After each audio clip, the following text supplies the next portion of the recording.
আসসালামু আলাইকুম, সবাইকে শুভেচ্ছা স্বাগতম। আশা করি সবাই ভালো আছেন, সুস্থ আছেন। প্রিয় শিক্ষক মণ্ডলী, আমরা জানি যে এমপিভুক্ত শিক্ষকদের ইএফটিতে বেতন প্রসেস চালু হয়েছে। প্রথম ধাপে 1,89,000 শিক্ষক ইএফটিতে বেতন পাইছে।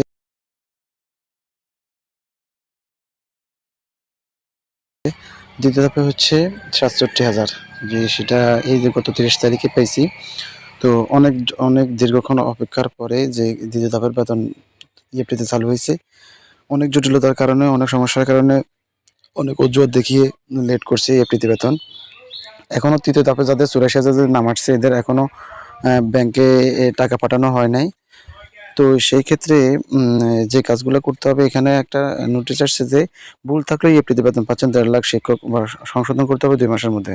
তো গত পরশুদিন 2 দিন আগে একটা নিউজ ছিল যে 1.5 লাখ শিক্ষকের তো 2 মাসের মধ্যে সংশোধন করতে হবে। তো কোন 1.5 লাখ শিক্ষকের কথা স্পেসিফিকভাবে আমরা বুঝতে পারি নাই। তো সেক্ষেত্রে আপনারা হয়তো অনেকে কোয়েশ্চেন করছেন যে যেহেতু আমাদেরকে বেতন প্রসেসের জন্য সিলেক্টেড করছে, তাহলে কি জন্য আমাদেরকে আবার কি সংশোধন করতে হবে? তো সেক্ষেত্রে এটা হচ্ছে, আপনাদের সংশোধন করতে হবে আপনাদের এনআইডির সাথে যাদের তথ্য মিসম্যাচ আছে। তো ওই এনআইডি, তো এনআইডিটাই মূলত সংশোধন করতে হবে। কারণ ইএমএস সেলে থাকা তথ্যের সাথে আপনাদের এনআইডির সাথে অনেকের কিছু সামান্য অমিল যেগুলো আছে, ডট বা এগুলো ঠিক করে ওনারা বেতন পাঠিয়ে দিয়েছে, বাট তথ্যগুলো তো আপনাদেরকে এনআইডিগুলো তো কারেকশন করতে হবে। তো সেটার জন্য ওরা স্পেসিফিক সময় বেঁধে দিয়েছে 2 মাসের ভিতরে। যদি এই 2 মাসের ভিতরে যদি আপনারা যদি তথ্য সংশোধন না করেন, সেক্ষেত্রে তো বেতন স্থগিত হইতে পারে। আর তৃতীয় ধাপের ব্যাপারে এখনো কোনো স্পেসিফিক কোনো নির্দেশনা আসে না যে কবে এটা বেতন পাবে। তো আজকে হয়তো, যেহেতু এই দেখা যাবে আজকে সন্ধ্যার পর বোঝা যাবে যে আসলে আজকে আসে কি না। আমাদের আজকে তো 2 তারিখ হয়ে গেছে। আজকে তো আমাদের এই থেকে যারা প্রথম ধাপে দ্বিতীয় ধাপে হয়েছে, তাদের ফেব্রুয়ারির জানুয়ারি বেতনটা ফেব্রুয়ারিতে ঢুকে যাওয়ার কথা, সেটা সন্ধ্যার পর বোঝা যাবে। তো আর বাকি যাদের এই সমস্যা আছে, এখনও এই এফটিতে বেতন প্রসেসের জন্য সিলেক্টেড হন নাই, বা প্রথম ধাপ, দ্বিতীয় ধাপ, তৃতীয় ধাপে মিসিং হয়েছে, তো তাদের ক্ষেত্রে এখনও স্পেসিফিক কোনো কিছু বলে নাই, কোনো নির্দেশনা আসে না। যদি আসে তাহলে সেটা অবশ্যই আপনাদেরকে জানিয়ে দেওয়া হবে, বা আপনারা কোনো না কোনো সোর্স থেকে জেনে যাবেন। ঠিক আছে? প্রতিনিয়ত এই এফটিতে যতগুলো আপডেট আছে সেগুলো আপনাদের সাথে শেয়ার করার চেষ্টা করি। আপনাদের কোনো কোয়েশন থাকলে সেটা যতটুকু জানি সেটা আপনাদের সাথে শেয়ার করার চেষ্টা করি।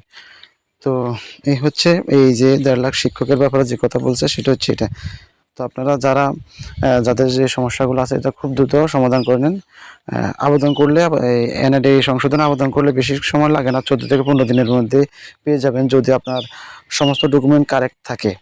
আপনি যে নামগুলো কারেকশন করবেন তার আগে এগেনস্টে যে স্ট্রং এভিডেন্সগুলো দিবেন সেগুলো। আর এই ব্যাপারে যদি আপনার সংশোধনে যদি কোনো সমস্যা বা কোনো কিছু জানা থাকে এনআইডি সংশোধনে, সে ব্যাপারে আপনারা অবশ্যই কমেন্ট করতে পারেন, বা জানা থাকলে আপনারা কোয়েরি করতে পারেন। কারণ আমি আমার নিজের এনআইডিটাও ইএফটি বেতন প্রসেস চালু হওয়ার আগেই সংশোধন করছি। যখন ইএফটির জন্য কাগজপত্র চাচ্ছিল, তখন আমি আবেদন করছিলাম। তো আমার 14 দিনের ভিতরে সংশোধন হয়ে গেছে।